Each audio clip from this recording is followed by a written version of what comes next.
This episode is sponsored by Off the Beaten Path. Use code FEY10, that's FEY10, at checkout to get 10% off all of your music commissions. Thank you so much, Off the Beaten Path. Now please enjoy the episode. Hello, everybody, and welcome to Feyfinders, a Dungeons & Dragons podcast navigating listeners into the vague and supernatural. My name is Sam, and I will be your Dungeon Master for Campaign Elements. And playing with me today is the captivating Caitlin. Like, hello there, thanks, guys.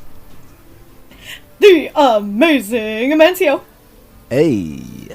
And the jubilant Jupiter. Hello. Now let us try to restore the elements.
Last episode, Luna, Betty, and Anu decided to travel to Smecklin, the domain of the spirit of air, plagued by horrible winds and tornadoes.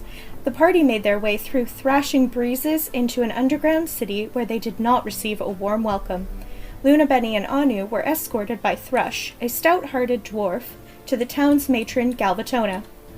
After some convincing, Galvatona led the party into an old alkite chamber that was almost identical to the one that opened up in Philovin due to the earthquake on the day of the 500-year anniversary of the abandonment.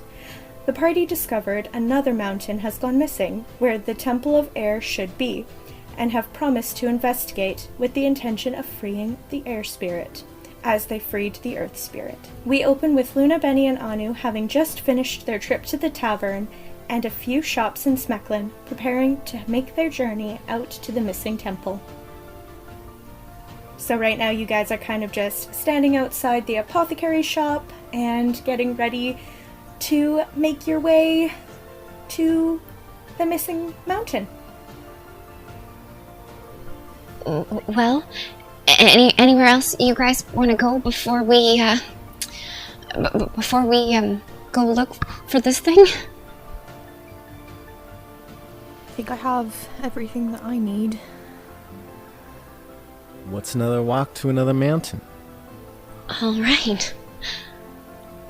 So as you guys are kind of standing around, Thrush walks up and is kind of like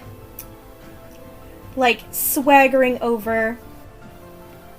So you're almost ready to go to the mountain? Yeah, we've got all our provisions. We're ready to go. Good. Alright, follow me.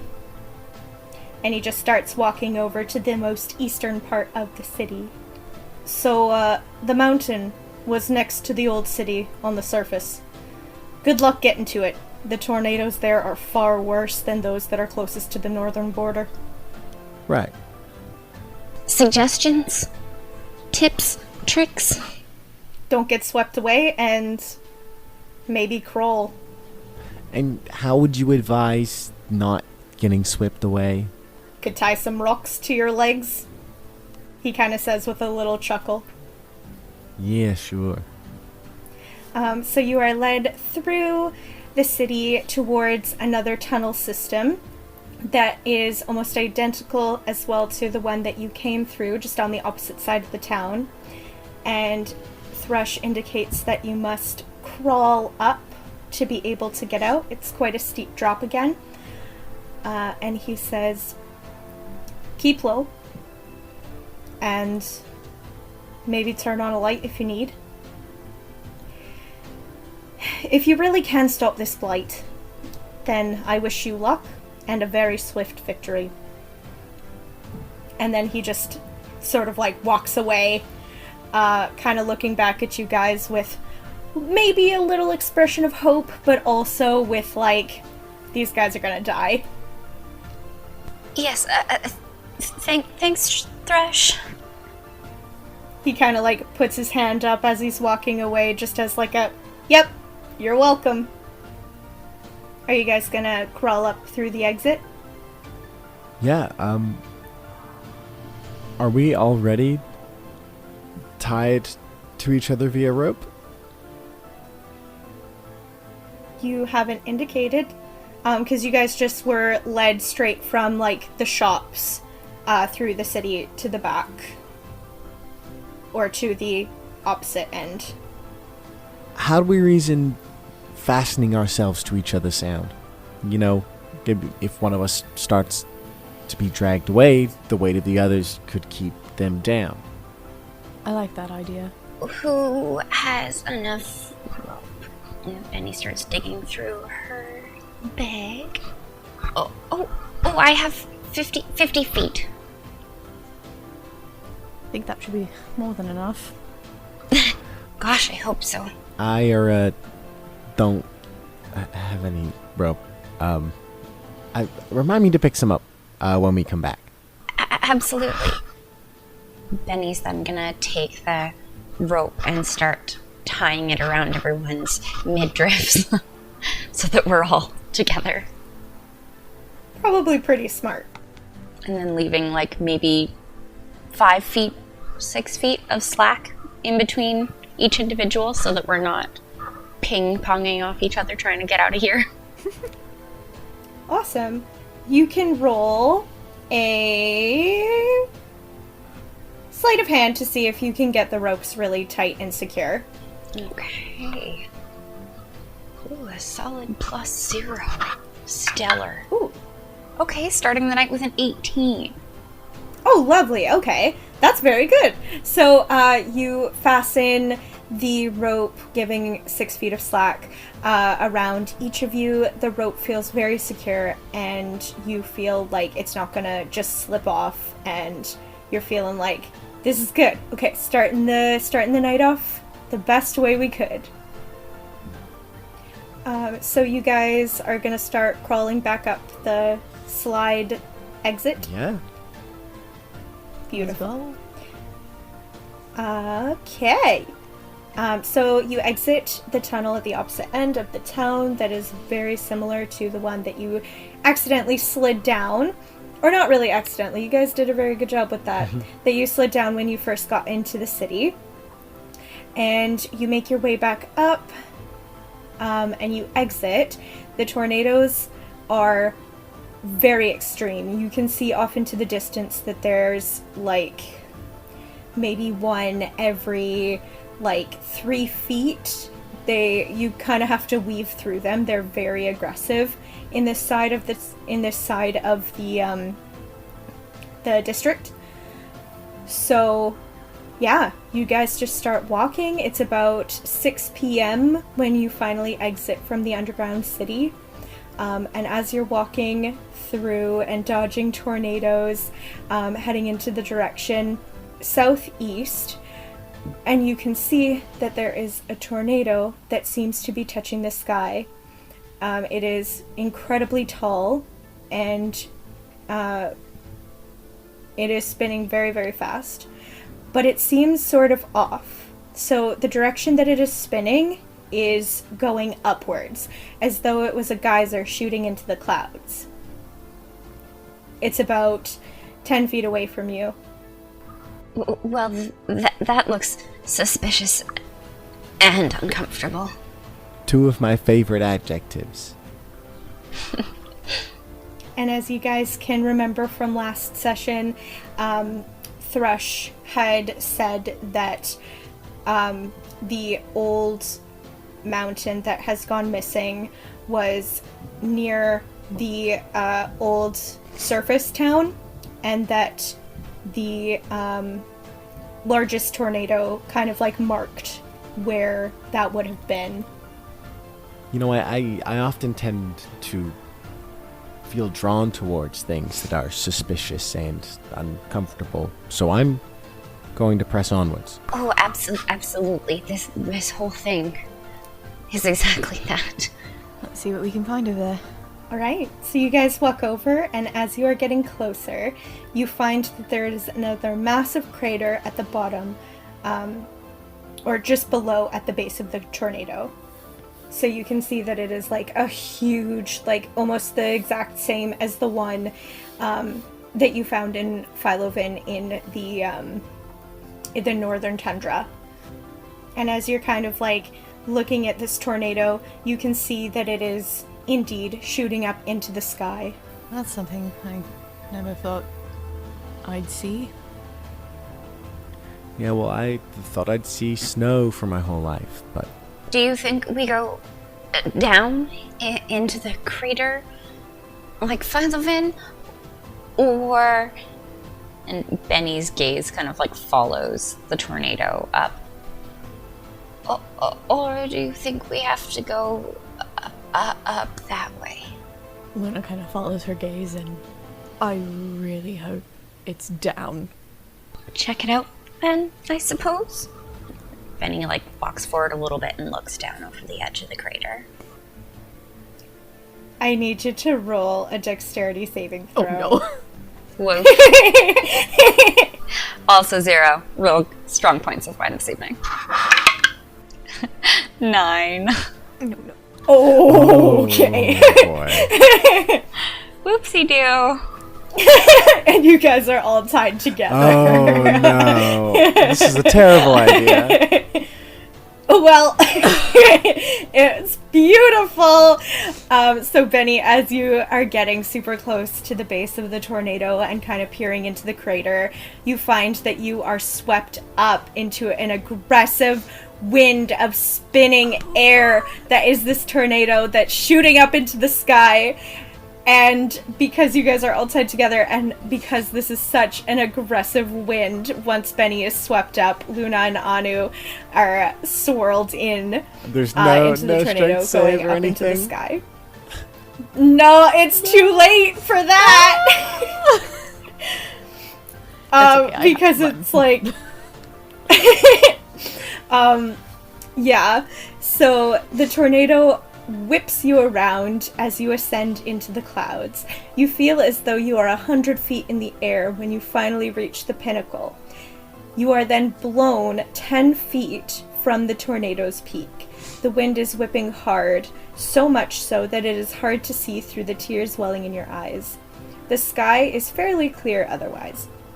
The world around you is a bright morning blue, and the floor beneath you seems to be made of solid clouds floating densely together. Through the little breaks in the clouds, you can see that there is the brown dead grass below you, and as far as you can see, there is nothing around you besides an expanse of sky. Team Rocket's blasting off again. You kind of like get back onto your guys' feet and sort of like peer around. The tornado is still beside you 10 feet away and is just whipping aggressively up into the air higher. I do not want to do that again. Well, it looks to me like getting up is the easy part. As long as I keep myself in reserves, I do have a feather fall. But maybe up is the answer? Well, we've done that one. Do we try going down now? I mean, if we're up here, we may as well see what there is. It's not every day that you get to stand in the clouds. That's kind of what I was thinking. Maybe we'll find a clue about the mountain up here. Alright, let's take a look around then. Best to stay tied together though. So as you walk, the sun begins to set and the sky turns into an amalgamation of orange, purple, and a soft pink. As you wander, you can see in the distance that there is a dark gray cloud. Going a little bit closer, you can see that it looks sort of like a swarm with figures. That looks interesting. We should head that way. Whoever it is, probably lonely, could use the company. Alright. So as you approach, you can see that it is a swarm of smoky mephits, tearing at each other in what looks like a gruesome yet playful wrestling match. And as you get closer, they catch sight of your approach, and they fly over to you, speaking in deep, whispering voices, examining you. They appear to be inspecting you. So they don't begin any aggression, they just kind of are like sniffing at you, kind of poking at you guys, like seeing what you're doing up here. Because it's weird that people are up here. What language are they speaking? You tell me, what languages do you speak? Is it celestial or infernal? It is not. Darn. What about druidic? It is not. Caitlin, what languages do you speak? Common, Gnomish, and Infernal for myself. Okay, yeah, none of those. Would these be considered animals? Not really. Okay. They look like their bodies are half corporeal, half like a gray-black smoky mist, almost. But yeah, they're just benign. Like, they're just kind of inspecting you. One of them looks like it is about to, like, stick its tongue out at you and, like, see if you're food, and then decides against it because they see that you have pointy weapons. So kind of just, like, bopping around. And then if somebody wants to roll a perception check... I can percept things. Can you now?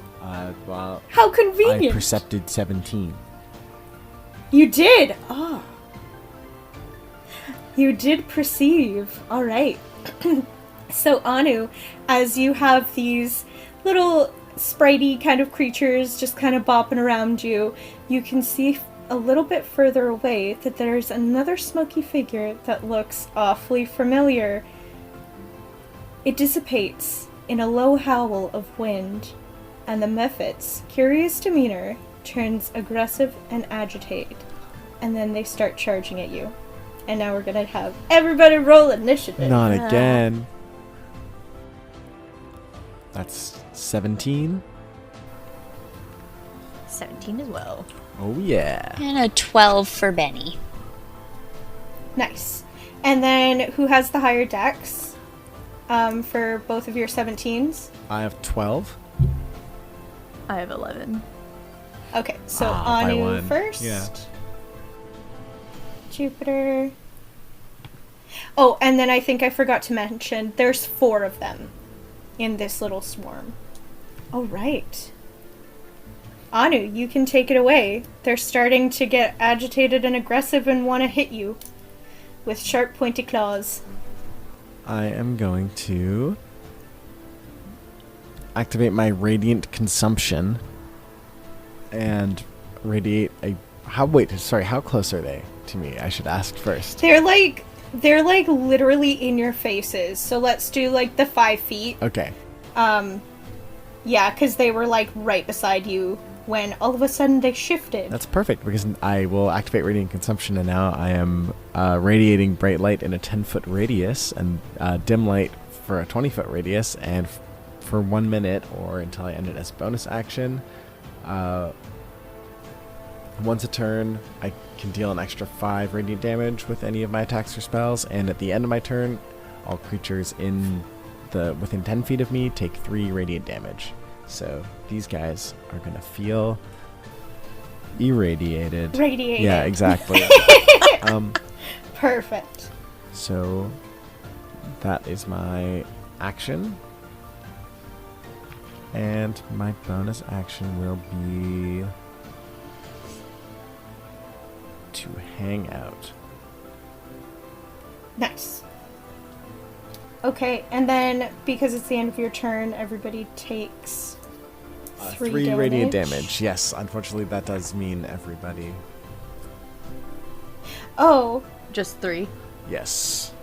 Friendly fire! We all must move. It is friendly fire. But I'm assuming these little guys don't have a lot of HP. No, Yeah. they're tiny. Okay, nice. Jupiter. I am gonna go ahead to whichever one is closest to me, cast Guiding Bolt.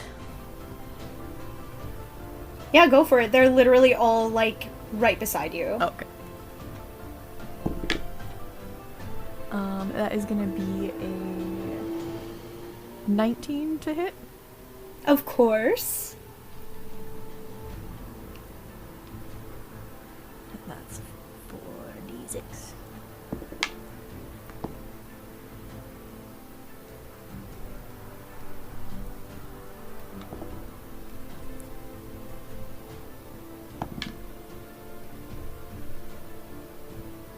Math is hard.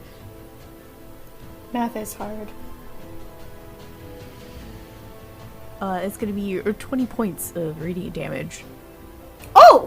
Wow, 2 6s. okay. There you go. Awesome. And would you like to do anything else? Just take a couple steps back. Yeah, for sure. Because they are all right beside you, we're gonna do an opportunity attack for 2 of them. One's a nat 20 and one doesn't hit. All right. And this guy's just gonna slash out at you with its claws. And that is going to be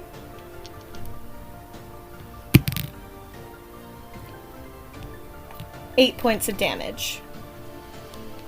Okay, and then I'm gonna just no, actually I won't do that. I'm not gonna use that. Okay, 8 points. Yes. Alright. And Benny. Being caught off guard by their complete change in demeanor, goes, "Oh, no, please don't!" and puts both of her hands straight out in front of her and fire bolts the closest one in the face. Absolutely. That is an 18 to hit. Of course.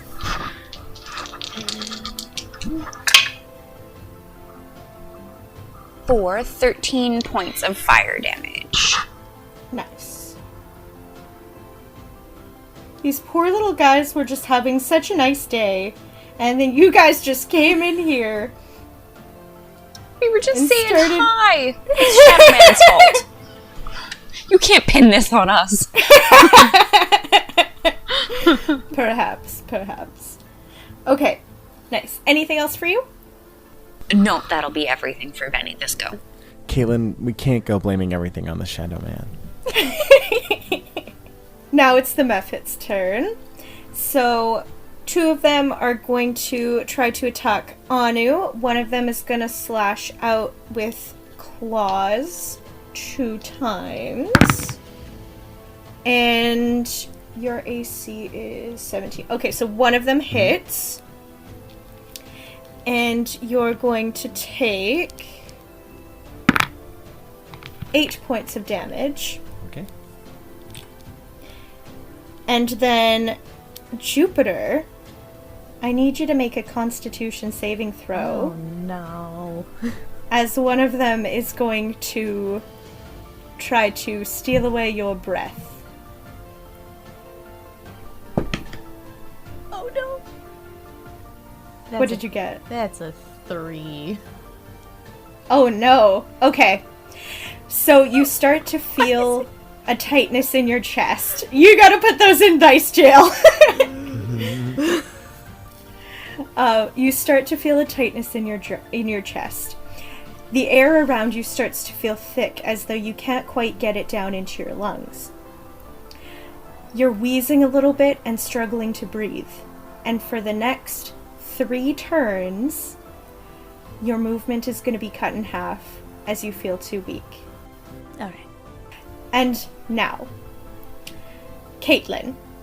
One of them is going to just start aggressively flapping its wings and send sharp lashes of air in your direction. And Oh, no thank you. is going to hit. Dang it. I thought no thank you would work. It could have. It was very close to not working, but it unfortunately, sometimes we get unwanted gifts. And you're going to have 6 points of damage, and you're going to be pushed 5 feet away from this method. Okay. And now, it is Anu's turn. All right. Well, I'm going to... I really thought that these guys weren't going to be that strong. I think I'm just going to hit one of them with my mace. Yeah. Yeah. That's a 14 to hit. Of course. Okay, great. That's 8 damage. Nice. And that one is just going to cry out in pain and then start descending, and it falls into a clump on the ground. Oh. As you can hear a little wisp of air leave its lips. I'd feel bad if they weren't, hurting me and my friends. They're just little guys. And then still radiant damage. Yes, 3 radiant damage for every creature. All right. You unleash a burst of light energy, and another Mephit is blinded and just can't take it, and so also slowly floats down to the ground and is in a clump as a small poof of air leaves its lips. And so now there's only 2 more. So that I know, for that 3 radiant damage with the 5 feet that I got pushed, does that still leave me in Anu's circle? You guys are still tied together. Mm-hmm. So we Yes. got dragged. Yeah. Okay. Yeah. Okay. You absolutely are still in that Perfect. range. I just wanted to make sure I was taking the damage I needed to. There's slack on the line between us, right? There's slack. We're not just, walking with a taut rope. No. You guys said 5 feet. Okay. 5, 6. But in the case of the board, it's only goes 5, 10, divisions of 5. So we would say for this it's 5 feet. Right. So on the board, we're still, our squares are touching. Yeah. Okay. Yeah. You guys are still tied together. All right. And now it is Luna's turn. All right. Looking at ranged spells. I think I'm gonna just go ahead and cast Guiding Bolt again at first level. Yeah.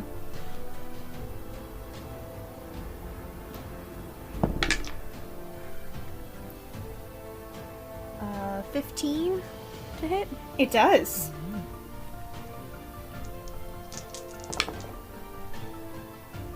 16 points of damage.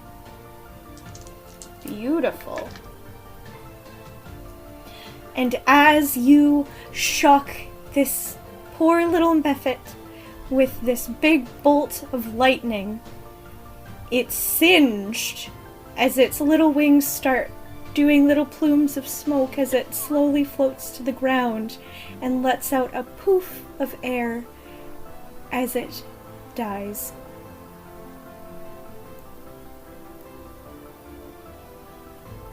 Okay, that's my turn. And now it's Benny's turn. Benny, seeing this, like, is welling up with tears a little bit, and be like, please, no, I don't want to do this. And she casts Firebolt. That'll be a 13 to hit. Yeah, it hits. Oh no. I mean, it's good, but also I'm conflicted. Oh gosh, that's 14 points of fire damage. Beautiful. And as you incinerate this last little method, it's singed as well, and little plumes of smoke kind of start to disperse, and it floats down to the ground and lets out a breath. Whew. And it is dead. Damn, we were just minding our business. They attacked us. And then it got sad. Well, I mean, according to Caitlin, it was the Shadow Man. So, hey. That's true. Caitlin didn't see the Shadow Man. I saw the Shadow You Man. didn't. Caitlin knows about the Yeah. Shadow Man. But, That's why Benny but didn't yeah, say Benny anything. does It was not know about the Caitlin. Shadow Man. Exactly. True. The listeners at home all know about the Shadow Man. Oh, yes, they do.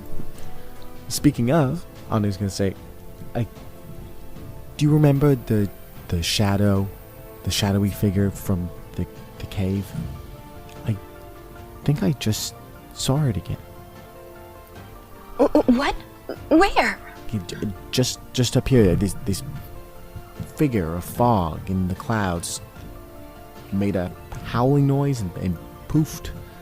And then all of a sudden, these mephits, they came at us. And before that, they were, I don't know, they were just milling about. They weren't going to do any harm. There's something that's trying to prevent us from freeing the spirits. Well, from our previous experience, I would say we should follow wherever that shadow went. All right. Can I lead the others in that direction? Yeah, so you notice that it kind of just disappeared. So it like the smoky sort of figure just sort of dissipated after it did that little low howl. Can I walk in the direction that I saw it? Absolutely. So after you have finished off the methods and the sky is now fully turning to night, above the clouds, you walk among stars so close that it feels like you can reach out and touch them. The world is illuminated by tiny twinkling lights, and the clouds under your feet are now a deep navy blue. You continue walking to where you saw the shadow, and as you're sort of making your way, you find that in the distance there's a large structure made out of the same clouds that you are walking on, though these clouds remain the bright white of a morning day. The structure seems slightly raised on a platform, and you can see that the floor of this platform is illuminated as you start to walk up. I guess this is... Wow. I mean, I feel bad for the methods, but without that time delay, we wouldn't have seen the difference in the clouds. And Benny's like rapidly pointing at their feet and then ahead at the white structure. Whoever made all this, well, they really knew what they were all about. Did you want to roll an investigation check where you saw the cloud shadow guy? Yeah? That would be great. Absolutely. Okay. Let's... this is +0. Ooh, that's an 11. It's just way too dark now. The clouds have just really turned into such a dark navy blue that you can't really see the floor any distinctions. If I cast light, can I investigate again? Sure. Yeah, okay. I cast light on the end of my quarterstaff, and I investigate again. And that's a 19. Yeah, so now that you have a little bit more light and it's kind of drowning out the stars and the black or the navy blue expanse around you, you can see little tiny, like, puddles almost of a really gross, dark, like, grayish sludge. Like, it looks real, like, don't touch. Just tiny little puddles, like, almost like slightly pooling raindrops. Very small. There's some ectoplasm or something here. Some kind of goo?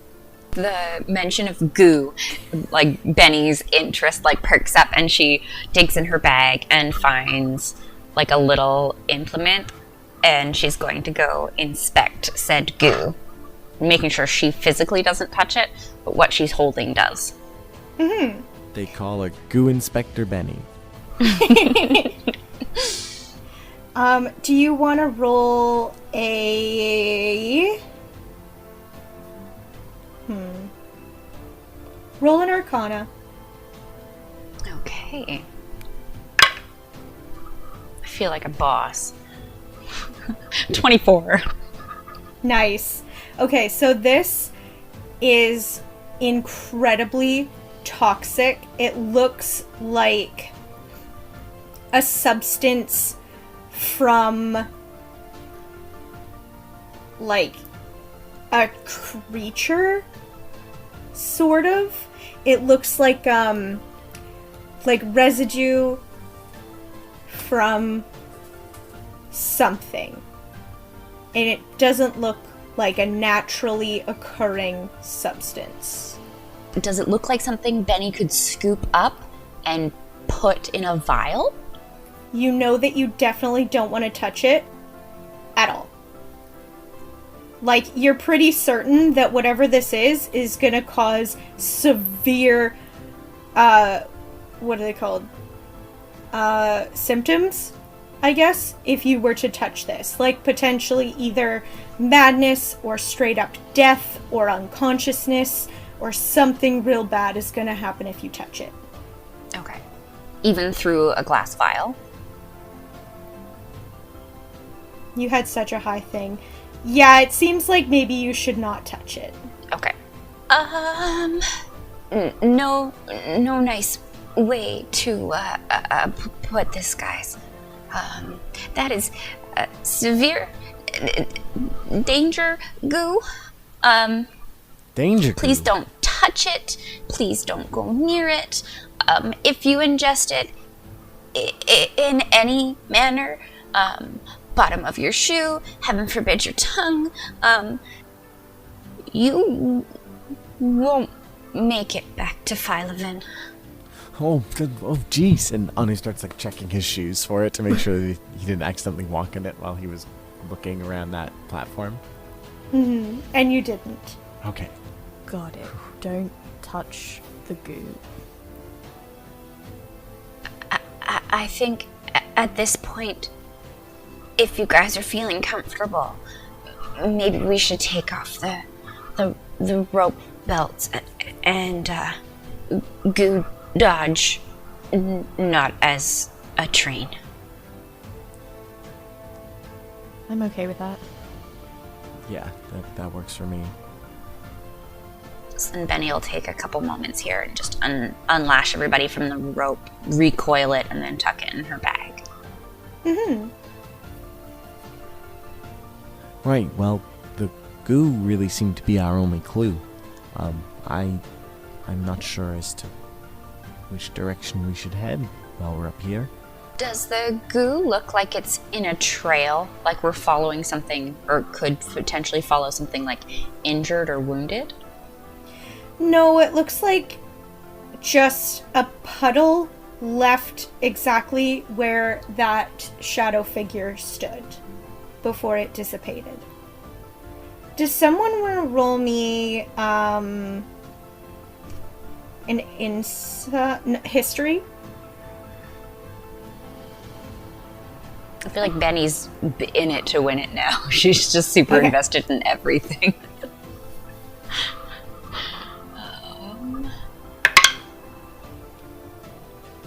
17.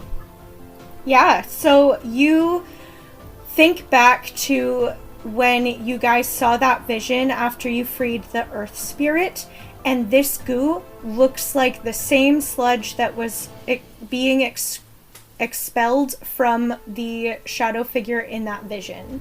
And I'm just going to share that with the group. This came off the shadow man, person, thing. Right. Well, I guess we probably don't want to touch him either. Gosh, no. Where do you think we should go from here, guys? Luna's gonna look around and see if there's like any obvious like signs of like where they should go next. You have the whole cloudy structure that you haven't inspected yet. The like platform structure. Because you guys like didn't walk up onto it. Oh, okay.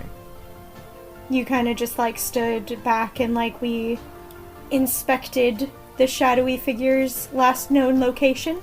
But yeah, there is still the whole pillars of clouds. The floor you can see is like shimmering a very bright morning blue of a clear summer sky. Let's go check out that floor then. Nice.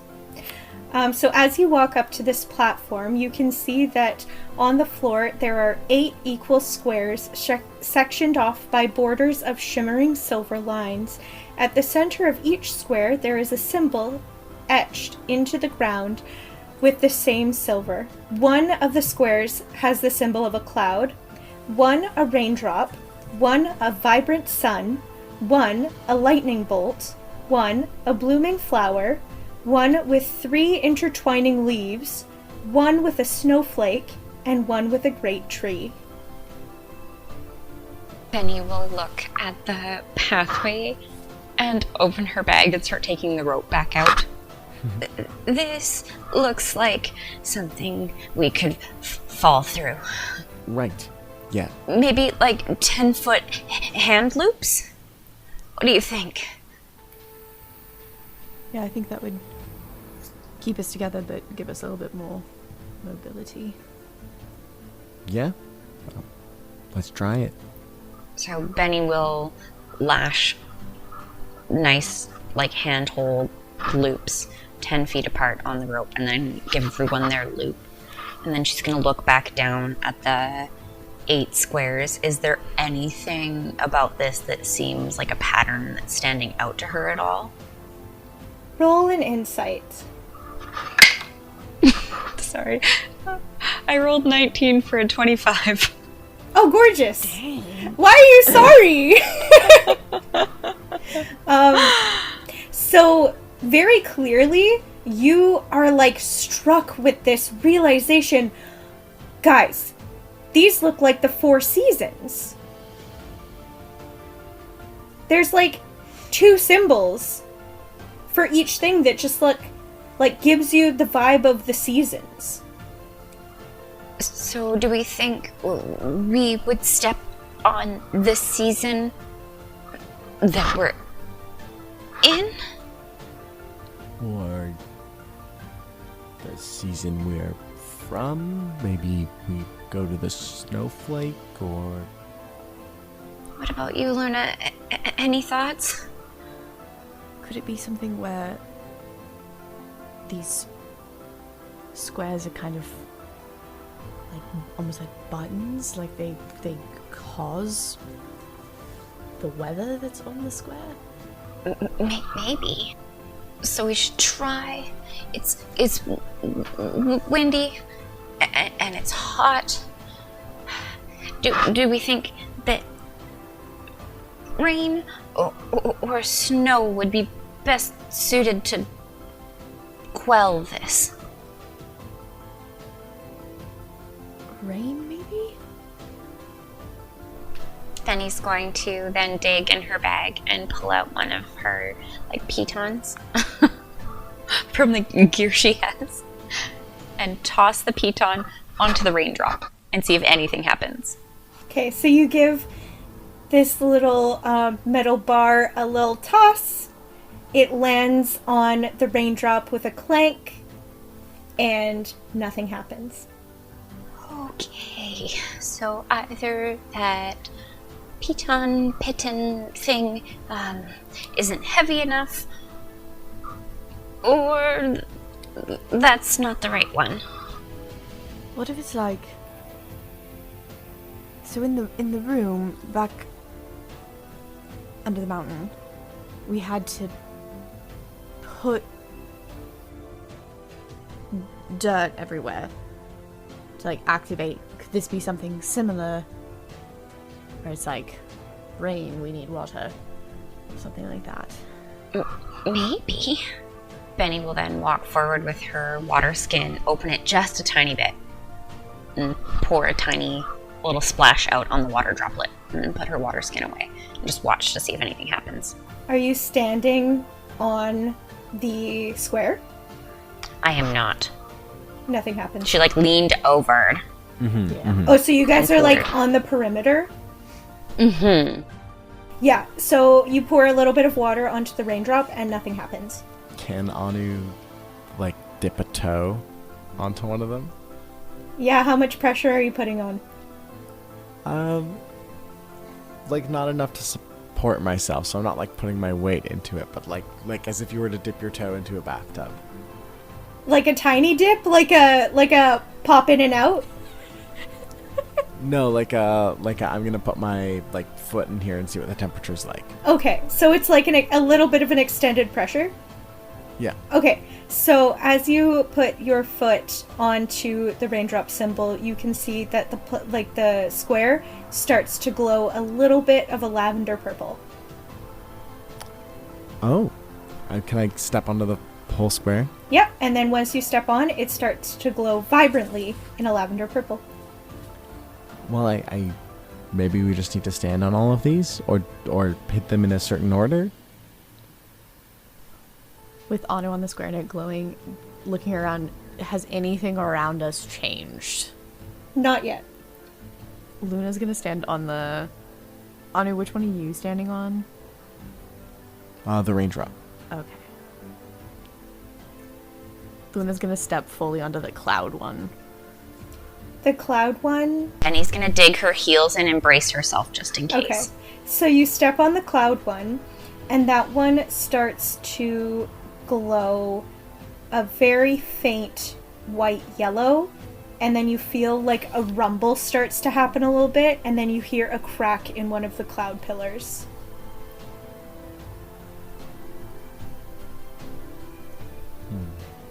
I can't tell if that's good or bad. And Luna's looking around everywhere. Upon seeing that, Luna, maybe step back off the cloud? Yeah, probably a good idea. And she slowly steps off.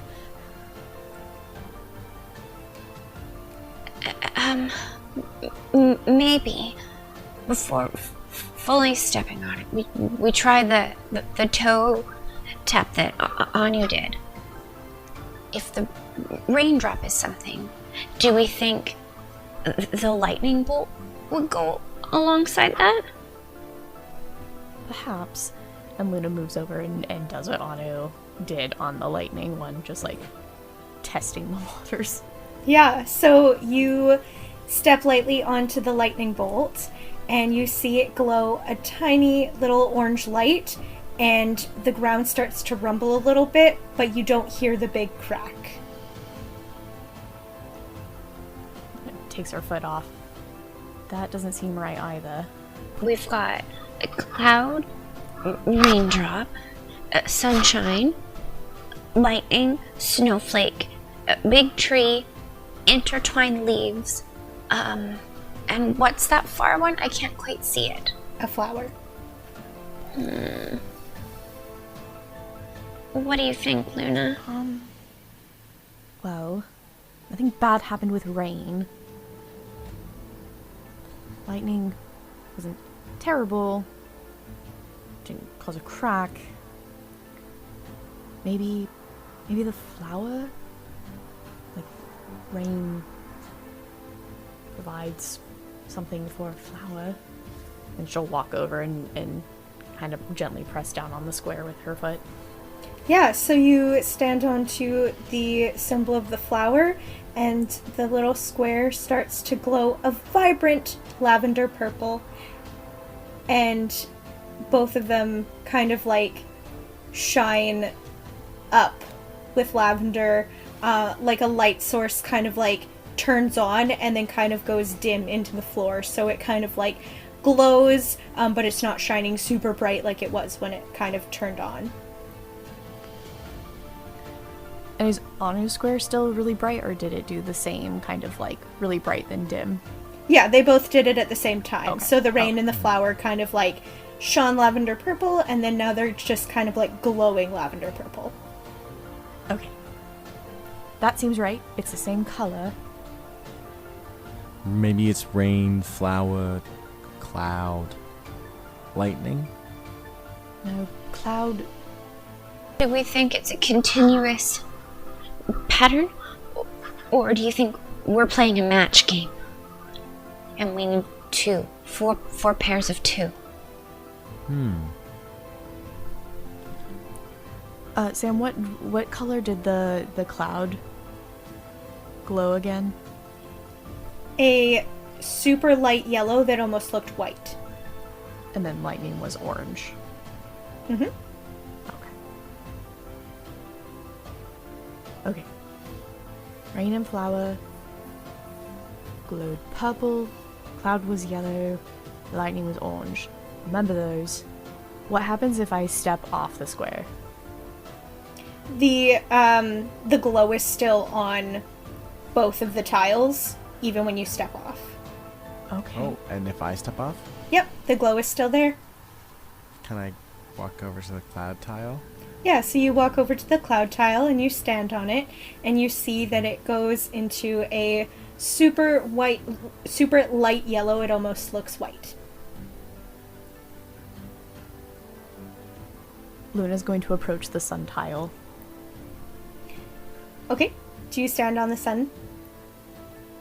I'll do like the light pressure to test it first. Okay, so you do the little tippy toe on the sun, and you hear a great rumble as the sun glows green. A very She immediately pulls her bright- foot off. A bright pastel green. Okay. And I'm still standing on the cloud and it's still glowing white? Yep. And the others are still glowing lavender? Yeah, so the flower and the raindrop are still sort of a low glow of lavender. Yours is kind of more like a light emanating from the tile, rather than just like a soft glow. I'm gonna test the snowflake one next. Yeah, so you walk over to the snowflake as Anu is standing on the cloud, and the snowflake starts to glow as well in that beautiful white yellow, and they flare up with light and then go down to a nice glow of this really light yellow. Well, Alright, 2 more pairs to go. Benny's gonna walk forward and place one foot now on the tree. Okay. You stand on the tree and it glows a beautiful bright green. Ooh, I know this one. go ahead. Please be my guest. Sunshine!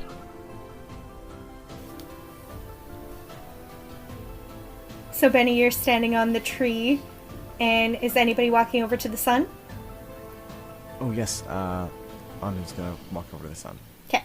So Anu walks over to the sun. They both flare a brilliant vibrant green and then simmer down into a nice glow. One last pair. All right. And then Luna will go over to the lightning and step onto it. Nice. And it glows a beautiful, vibrant orange. And then Benny will walk over and place her foot on the intertwined leaves. And they both flare up with this brilliant orange light and then go down into a soft glow. As you have completed sorting through all of these squares, they have been lit up. You feel a very strong breeze start to swirl around you as though you are being surrounded by the beginnings of a tornado. The wind starts to rustle, and you feel the sensation of being lifted off your feet. You are then carried on this breeze, going back down to the earth. You feel a whirling sensation as you are hurled down very quickly, plummeting towards the ground. As you get close, you start to slow down and are gently dropped into the middle of a large arena with high dirt walls about 10 feet high and also 10 feet away from the massive volcano. There's no volcano. The massive tornado you jumped into to get into the sky. The wind stays swirling around you, and you can see that there is a large gust of wind and air that is beginning to form into a giant Goliath. The air is dense and dark gray, and it is ever shifting in form, as if it's dancing on a phantom wind, gliding rather than walking around the ring. Roll initiative. All right, this is gonna be interesting. You're fighting air. This time Anu got a 4. Oh, 9. nice. 8. Oh, okay. So Apparently I used up all my good rolls. that's okay. Luna, Benny, Anu. And the air Goliath goes first. Oh no. Okay. So,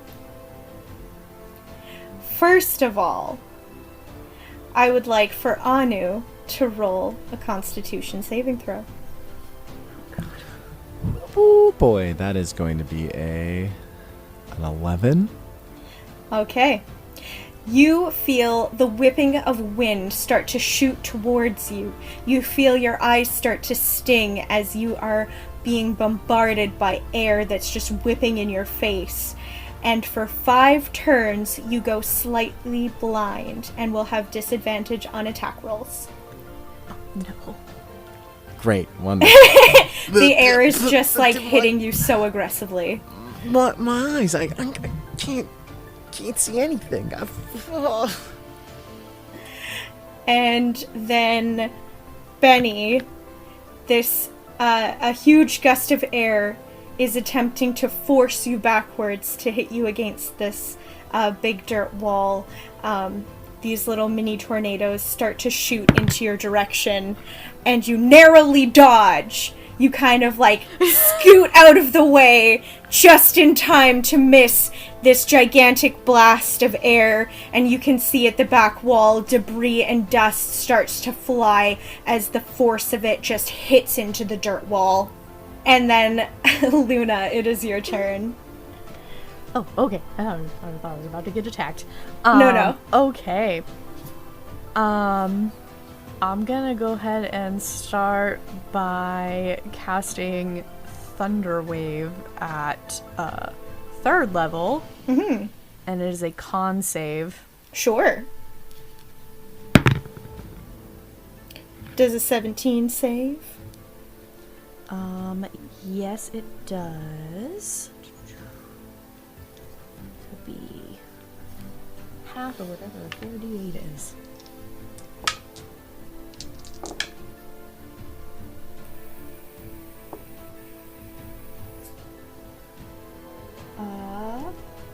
18 points of thunder damage. Nice. So half of that is 9. That could have been so good. I know. It would have been so good if it failed. So close. All right. And anything else for you, Luna? No. Okay. Benny! After your narrow dodge of this gust of tornado breeze hitting you, what are you gonna do? Regrouping. Regrouping, sticking to her manners, but Benny's just like, no thank you! And flings fire at the air glide. I love it. That will be a 17 to hit. It does. Okay. And then...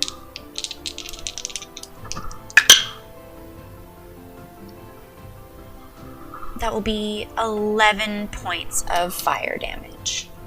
Perfect. And anything else for you? Benny is going to ready her bone blade sword. And that will be where she ends her turn. Perfect. Anu! I am going to cast Vampiric Touch. Okay. And then as this like wreath of shadowy tendrils around my hand starts like writhing, I'm gonna like just blindly like lash out at this creature.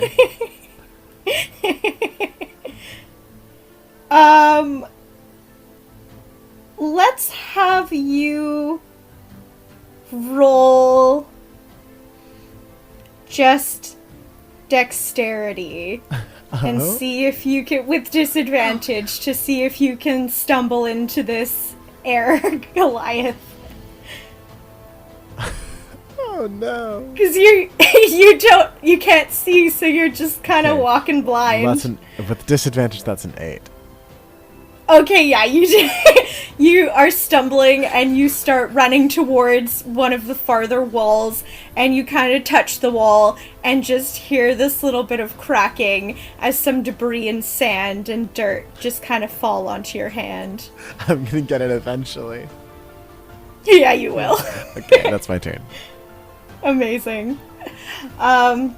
Beautiful. So now it is the Air Goliath's turn, and I would like for Benny to do a con save. Okie dokie. Let's go. And you said it's a con save? It is. 12 plus 6 for 18. Oh, you save.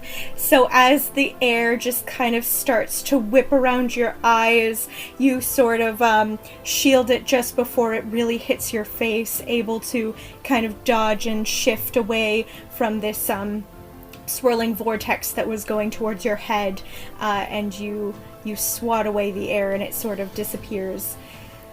And then, Luna, 2 tornadoes are going to try to hit you, and neither of them hit. Oh, thank God. In fact, one of them swirls the Goliath just slightly, and it takes a point of damage because it's just laughing so hard at Anu running into a wall. That's not actually true. It can't laugh. But anyways, it just really, really accidentally hits itself with its own tornado and took a point of damage. So that's what that is. And then Luna, you can do your turn. Okay.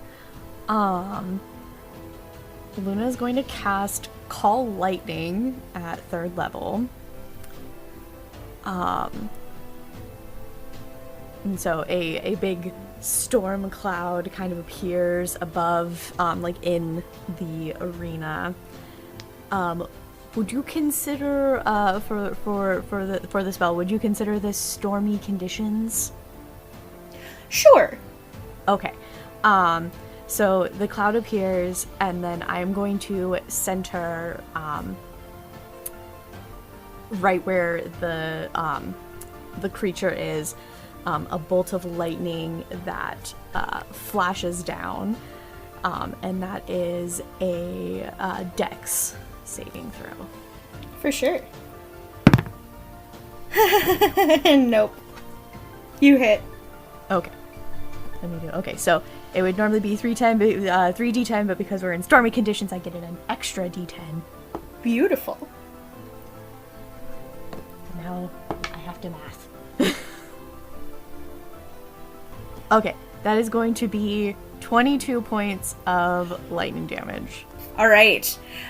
So a huge thunder crack opens up the sky. You can see cloud formations swirling as this big bolt of lightning, so bright that it's almost blinding, shoots down and just completely slices through this air Goliath. You can see that as it's going down, the air around it is starting to lash out as if razor sharp gusts are just splaying from its body. And as it goes down and dissipates, there is a small tornado left in the center of the floor, and then eventually it slows down into nothing as it's sort of rustling the rocks around this arena, and the air Goliath has been defeated. And Whoa! as the air Goliath has been defeated, Anu's vision comes back. Yeah. Oh, my eyes. Oh. And I'm like spitting out dust and sand that's been blown into my mouth through this wind, presumably. We got it, I presume? I think so. Oh. Well done. Not that you guys can super tell, but looking at Anu clearing his eyes, Benny's face was like a slightly deeper shade of pink. If in future you lose your peepers, I have a spell for that. I'm sorry, Anu.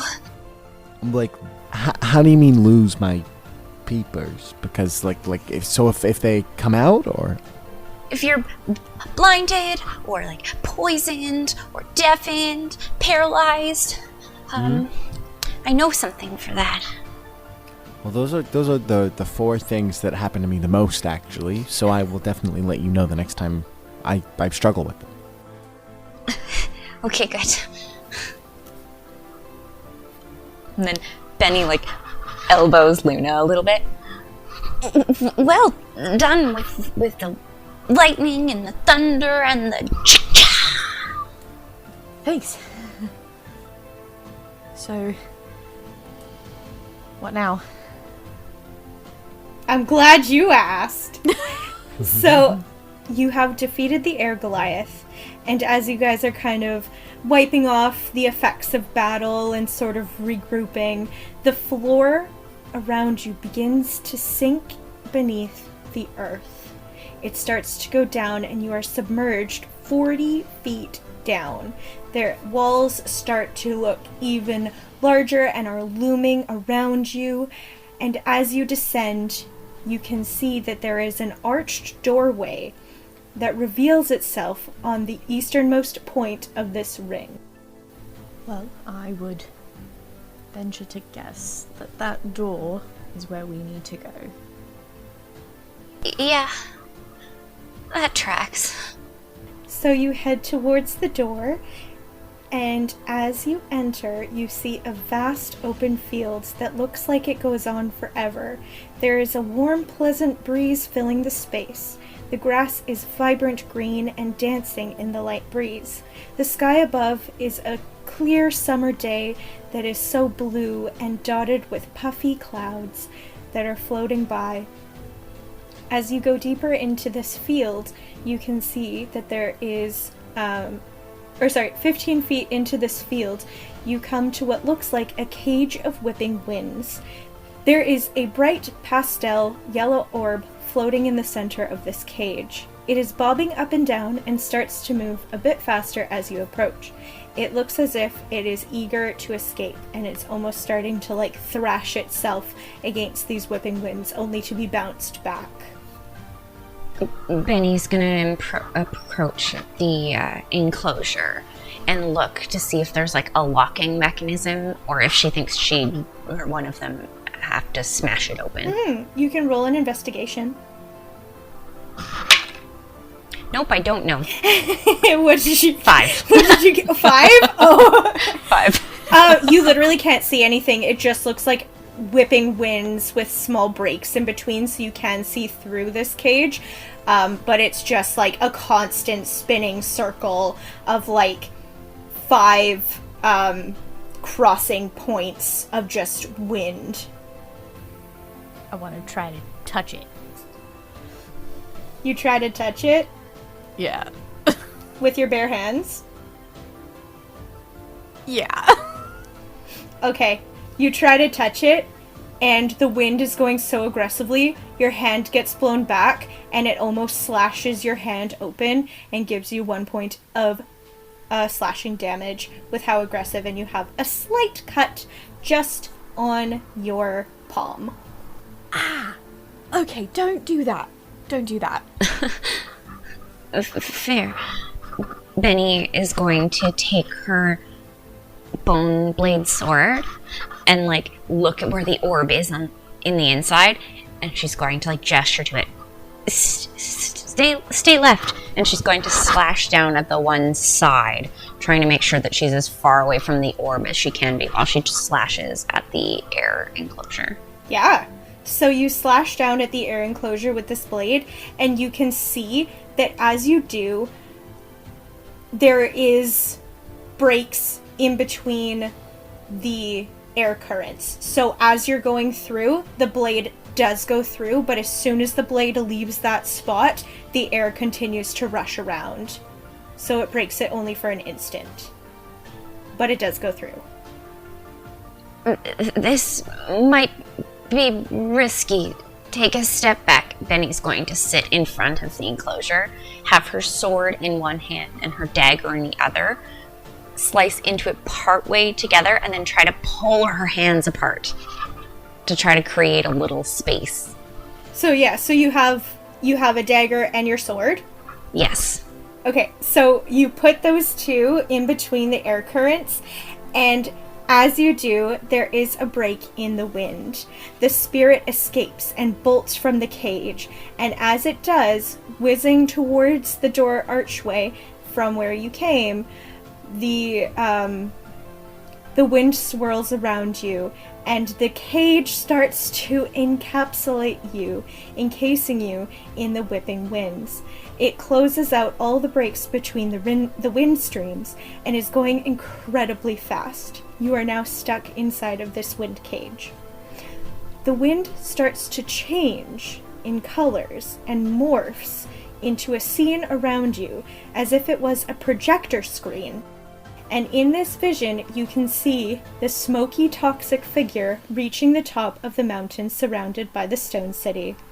You see a middle-aged woman in a purple dress kneeling down in front of 4 other women, one in a red dress, one in a blue, one in a yellow, and one in a green. And there is a brilliant silhouette of a figure made of pure purple light. You see the mouthing words that you cannot hear over the roaring of the wind around you. Someone can roll a history check. I can roll it. Mm-hmm. Yeah, I've got a fat +0 on that, so. Nat 20 +2. Oh, Let's go. nice. Give us the So- lore.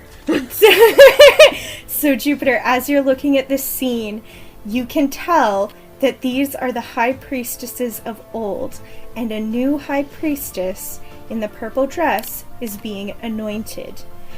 As the scene is playing out, the shadow figure comes up behind the kneeling woman, and it seems to stab her in the back with a phantom blade, floating over afterwards to embrace the magnificent royal purple spirit. As everyone descends into chaos, you can see the terror and screams emanating from the scene. And as it unfolds, you are back in the cage of whipping winds as the cage is beginning to disappear. And you are standing again right beside where the gigantic tornado once was, now replaced by a small mound covered in a healthy green grass. You hear a chilly voice on the wind saying, "Without harmony, there will be no balance." All around you, you can see that there is very few slow-spinning tornadoes left in this land, and the wind has stopped blowing aggressively around you. I think we did it. Benny lets out a large sigh and kind of sits down on the ground, plucking just one tiny piece of grass. Yeah, I think we did. Well, it seems to me like we're getting pretty good at this. Yeah. And Benny, as you're sort of handling this small piece of grass, you can feel how silky and smooth and rich it feels. It's got a little bit of dew on it as well. It just feels like you've never experienced this before. Benny absent-mindedly starts rubbing the blade of grass on her face, just savoring the way it feels. She holds it out to Luna and Anu. Did you guys feel this thing? I think it's the softest, most beautiful texture I think ever.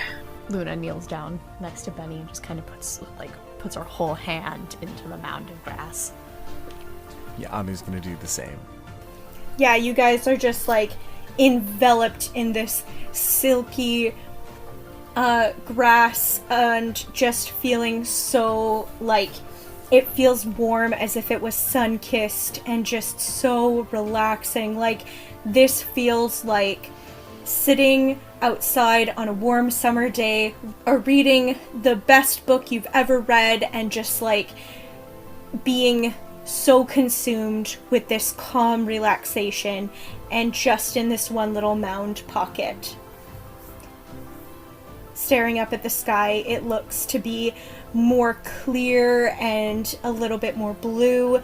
It looks like night has already turned over to day. It looks to be maybe 10 in the morning now. So you guys started your journey at 6, and now it feels the day has started, and there's probably bustling going on in the city, and it just feels like this is your own little pocket of peace. I think a girl could get used to this. I'm right there with you. Who knew that grass of all things could just be so comforting? It's so peaceful, so serene. Truly.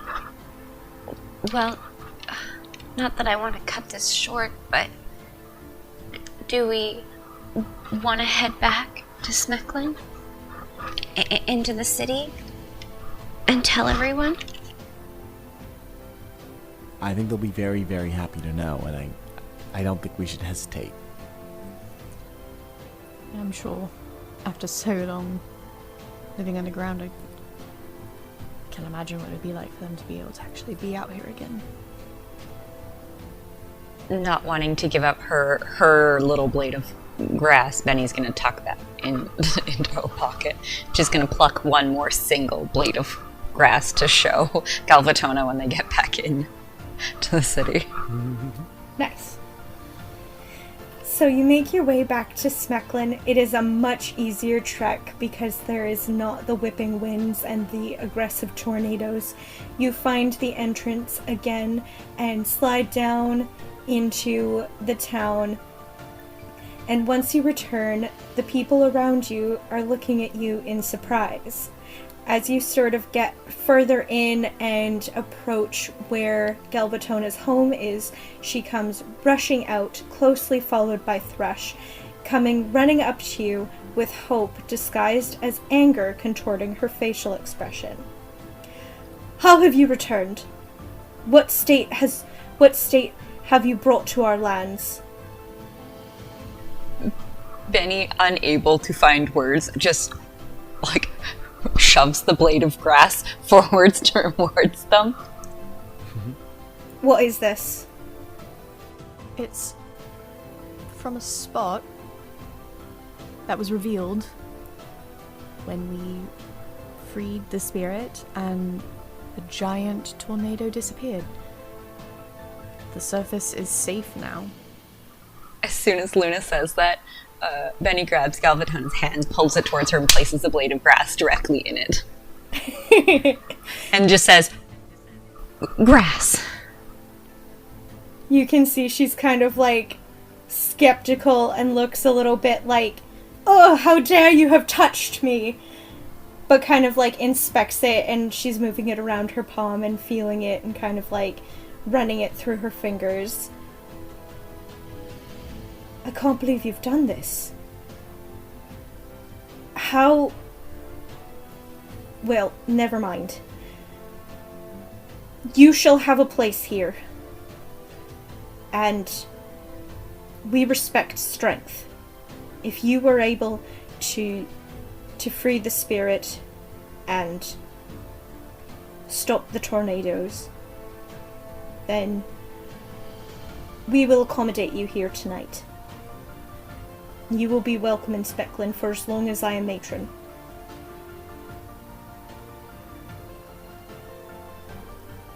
Well, your hospitality is not lost on us. She kind of puts a fist over her heart and gives you a curt nod.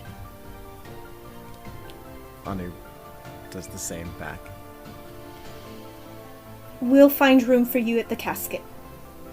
I'm sure Braun will not have a problem finding cots for you.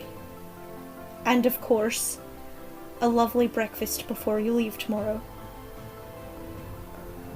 I can't wait to sleep on a cot in the casket.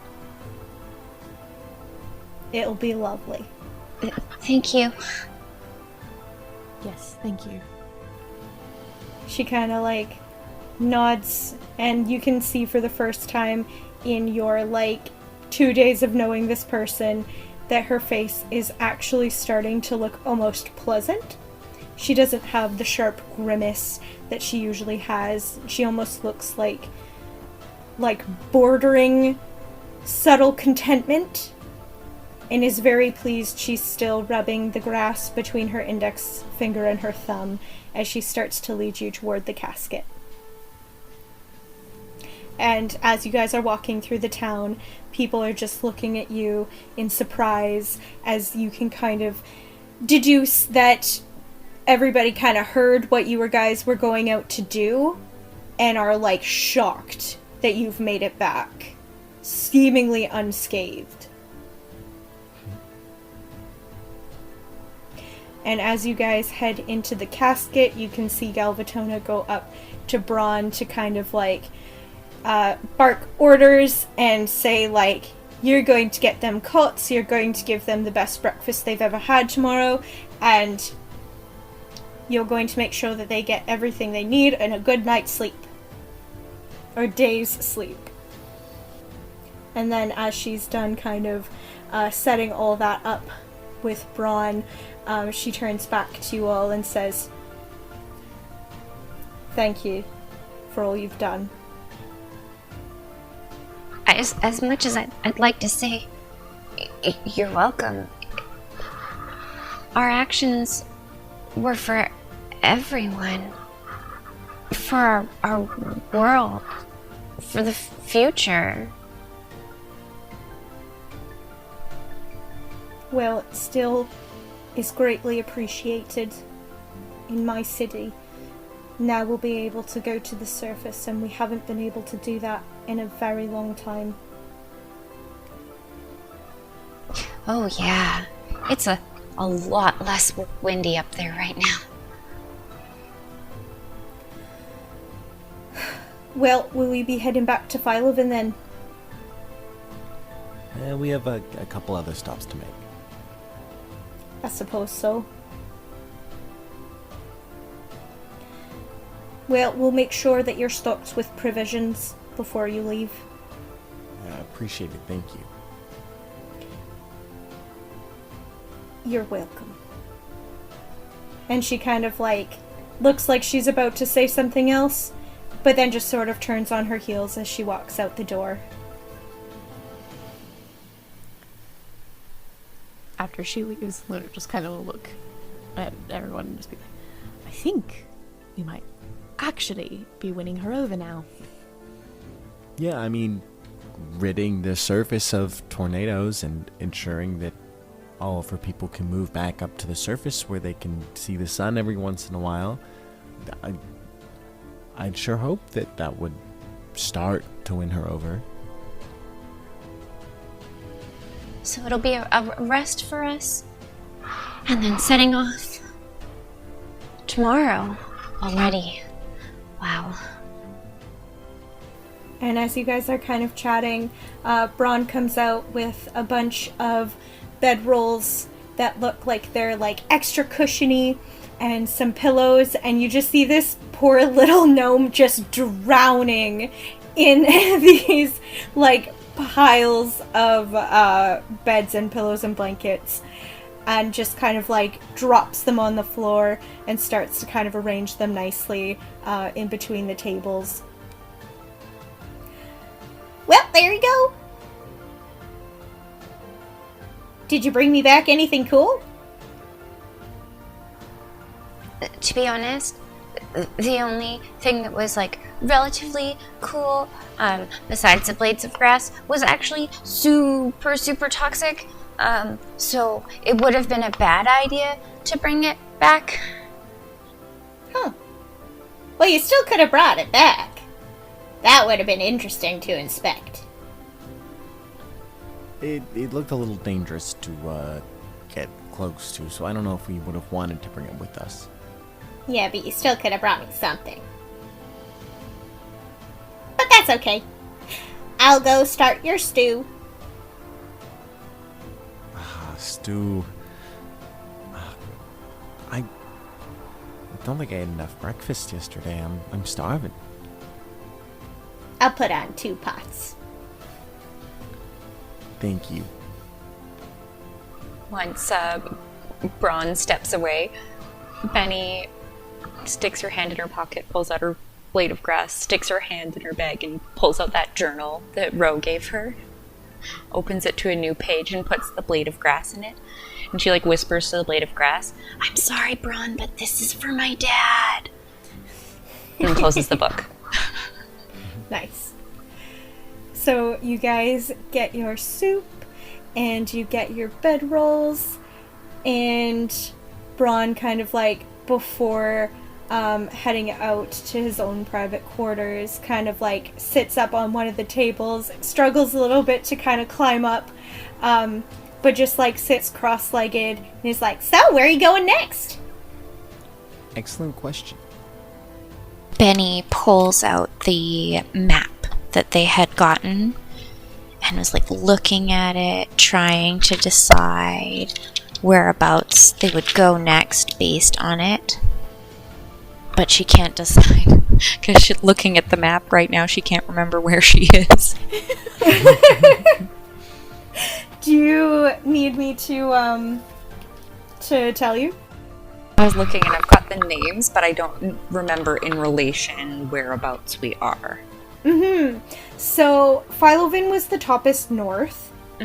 Smecklin is where you are now, and that's the easternmost part. The southernmost part is Ivriel. The westernmost part is Lillivel.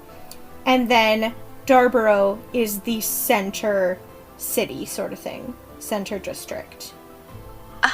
So after we leave here, we're gonna go to Evril. I'm just gonna point to a little space in the map. But we only have about half of that mapped out, so that's gonna be an adventure. I hope you can swim. And he just kind of like pops off the table and scurries back towards the back of the kitchen. Swim. Did they just say swim? They did. We're from Philofin. How would we learn how to swim? What, you never been ice swimming before? No. You're missing out. It's quite lovely. You go and on a day where it's just a little lower than -20, a balmy -20, you go out and you carve a hole in the ice and you just kind of sit in it with your arms out, and it really helps get the blood rushing. Great for your circulation. That sounds terrible. I don't know why you would want to get into cold water. Oh no, it's fine. You go home and you warm up by the fire after, and it's a really refreshing experience. I mean, you don't exactly swim unless you really mess up, but I can tread water at least.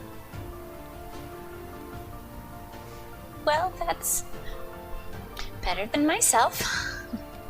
That's a problem we will have to figure out when we come to it. So for the rest of the night, you guys have your stew.